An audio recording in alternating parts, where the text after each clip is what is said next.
Generally speaking, movie villains are killed by the hero at the end of the story, because why wouldn't they be? It gives audiences a welcome moment of catharsis and ensures to send them home happy. But sometimes filmmakers want to do something different and dare to shirk convention. That is to say, they ditch the traditional rules of Hollywood screenwriting and have the antagonist actually be dead from the start of the story instead. So with that in mind, I'm Ellie for What Culture, and here are 10 movies where the villain was dead all along. Number 10. Trevor Gooden, Hellraiser Hellseeker. Hellraiser Hellseeker, the 6th entry into the not-so-illustrious horror franchise, revolves around Trevor Gooden, a man who is involved in a car accident at the beginning of the movie and wakes up in hospital a month later. Hellseeker's ending offers up a double whammy of surprises, because not only does it reveal that Trevor is actually a very bad guy, but also that he's been dead since the start of the movie. The climactic twist is that Trevor was killed by his wife, the series' human protagonist Kirsty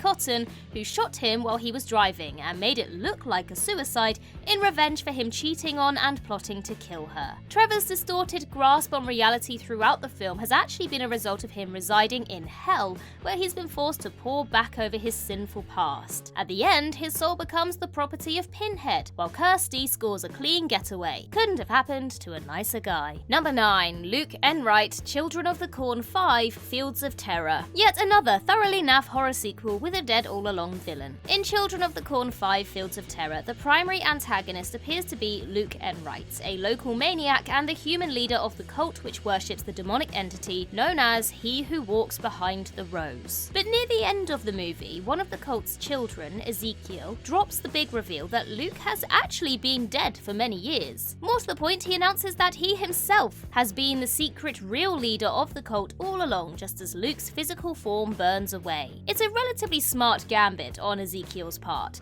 taking the guise of a child to continue his operations undetected, while all the suspicion is instead thrown upon the only adult in the cult's vicinity. It's still a god-awful movie though. Number 8. Stack, Ball and Bulldog, Tales from the Hood. Given that cult classic horror comedy anthology Tales from the Hood features Satan himself as a major character, we're certainly dealing with a sliding scale of villainy here, but it still counts all the same. The frame narrative revolves around 3 drug dealers, Stack, Ball and Bulldog, who visit a funeral home to buy wares from its eerie owner, Mr. Sims. Sims regales the trio with stories of the dead folk in his establishment, before it's revealed that the drug dealers actually killed the subject of the last story, gangster Crazy K. Moreover, Sims is acutely aware of this, and when they try to kill him, he takes them to 3 caskets which reveal they're already dead, having been killed by Crazy K's associates in revenge. Oh, and the funeral home is actually hell and Mr. Sims is Satan, who leaves the trio to burn in hellfire forevermore. The end. Number 7. John Kramer, Jigsaw. Many heads were turned when Tobin Bell was announced to be appearing in the 8th Saw film, Jigsaw, given that his John Kramer was categorically killed off way back in Saw 3,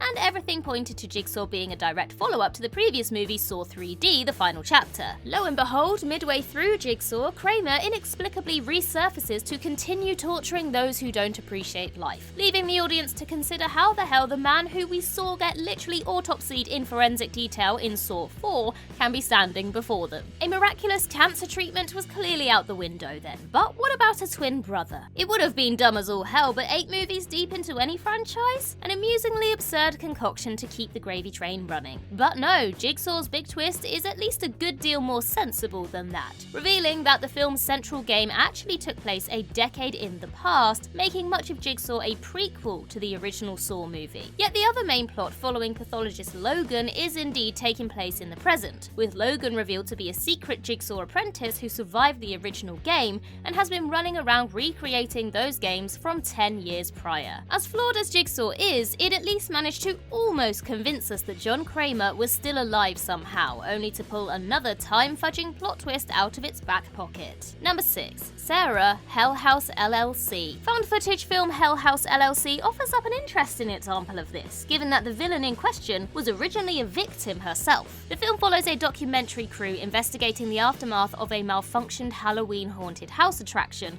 which caused the deaths of 15 punters and staff members. The only surviving staffer is Sarah, who assists the crew in their investigation and eventually encourages them to break into the hotel where the catastrophe occurred to see the aftermath for themselves. Except when they do so, they eventually find Sarah herself in one of the rooms with her back to them moments before she and other ghoulish figures attack them. The final moments then confirm that Sarah was indeed killed on the night of the Hell House incident along with everyone else, meaning there was no survivors at all. Number 5. The Strangers, Vault of Horror. The second of 3 horror anthologies on this list now, with 1973's The Vault of Horror, where 5 men get trapped in an office building's basement without a means of escape. As they wait to be rescued, the guys take a seat, have some drinks, and tell tales of their recurring nightmares. Yeah, you might see where this one is going. After each of the stories has been told, we return to the frame narrative where the sealed elevator door has opened, leading the group out into a graveyard. 4 of the men swiftly enter the graveyard and disappear, leaving behind only Sebastian, who learns that he and the others are in fact damned souls who are being punished for their evil acts, being forced to tell tales of their worst misdeeds for eternity. And in case the point somehow wasn't made clear yet, Sebastian looks back to the room he and the other men were in, only to see that it was actually a mausoleum the entire time. Number 4. Lucas, Goodnight Mummy. Goodnight Mummy is a deeply unsettling horror in which a pair of twins, Elias and Lucas, come to question whether their mother is really their mother after she returns from a cosmetic surgery procedure. With Mummy's increasingly out-of-character behaviour, the brothers tie her up and torture her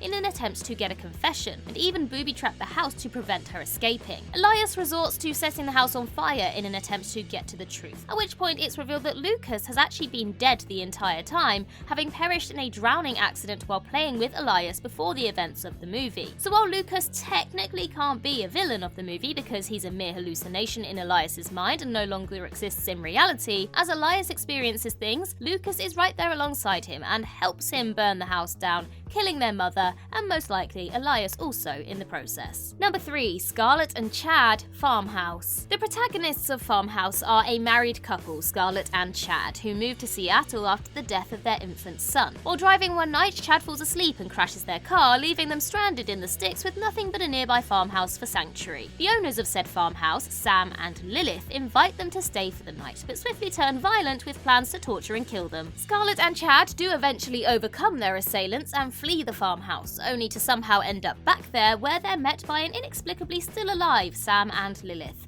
who reveal that Scarlet and Chad died in the original car accident. Moreover, they're now in hell, at which point Satan rocks up to reveal that they're being punished for killing their own infant son in an attempt to collect insurance money and pay off Chad's mountain of debt. Rather than condemning them to hell for eternity though, Satan gives them a second chance to actually raise their son this time, with the ending leaving audiences to consider whether the pair have actually changed for the better. Number 2. Dr. Totenkov, Sky Captain and the World of Tomorrow. Cult sci-fi film Sky Captain and the World of Tomorrow is one hell of an ambitious movie, and among its many attempts at technological innovation, its central villain, mad scientist Dr. Totenkov, is played by Laurence Olivier, despite him being dead for well over a decade before shooting started. Footage of Olivier in his youth was repurposed and manipulated for his role in the film, but in a somewhat perversely ironic feat of art imitating life, the character of Dr. Totenkov is himself revealed to be dead at the end of the movie. As the heroes breach Totenkov's lair, they're greeted by a hologram of the man before discovering his actual mummified corpse nearby. As it turns out, Totenkov died an entire 2 decades earlier, but his collection of machines have continued to work towards executing his master plan to wipe out all life on Earth and start again from scratch. Sky Captain may not be a great movie, and the ethics of using dead actors in new movies remains an absolute minefield even with estate approval, but that sure is a fascinatingly meta way to do it. Number 1. Everyone, Tales from the Crypt. And last but certainly not least among our 3 horror anthology picks, we have 1972's Tales from the Crypt, where 5 strangers visit some old catacombs in the English countryside, only to meet the Crypt Keeper, who goes on to reveal how each of them will die, apparently in the future. We see Joanne kill her husband and be strangled to death by a serial killer. Carl abandons his family for his secretary and expires in a car crash. James has his heart ripped out by a neighbour he defamed. Ruthless businessman Ralph dies of a heart attack only to be resurrected as an unkillable embalmed dead body. And embezzler William is eaten by his own ravenous dog. Nice. But if you thought this would grant each of them the knowledge to avoid their future fates, well, not quite. The Crypt Keeper then reveals that these visions were actually events that had already taken place before each of the 5 are led into the fiery pits of hell for their transgressions.